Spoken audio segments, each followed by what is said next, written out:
me to really say that I do not support that petition simply because, Mr. Speaker, we have come a long way as a country in terms of education. Mr. Speaker, the Minister for Finance just read the budget the other day, and you saw the amount of money that was allocated to education, Mr. Speaker.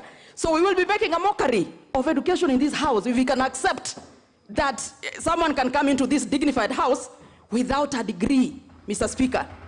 Mr. Speaker, you're aware that I am a very proud Ivy League graduate. I do happen to be an Ivy League graduate from Columbia University, USA, courtesy of the efforts of other people. And Mr. Speaker, many of us, the Honorable Joyce Emanikor, the Honorable Tekla Toom, the Honorable Senator Maura, we all went to the US to pursue education. Mr. Speaker, we go extra miles to just get an education, Mr. Speaker. And therefore, when this House can actually agree to such a petition, Mr. Speaker, it would really make a mockery out of education. Mr. Speaker, next week, in the month of July, in London, Mr. Speaker, the G7 are currently talking about issues to do with climate change, issues to do with education. We have a lot of money that we are financing, Mr. Speaker. The Free Primary Education Summit is coming up in London, where the G7 countries are putting together money to support education. Mr. Speaker, what are we even talking about?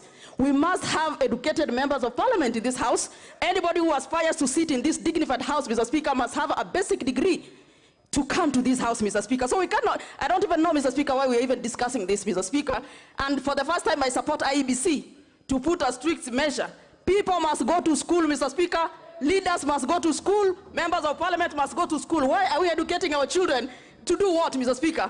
And we are saying that you can go to parliament without a degree. Mr. Speaker, please, that petition I don't support. Thank you, Mr. Speaker. Honorable Amalwa.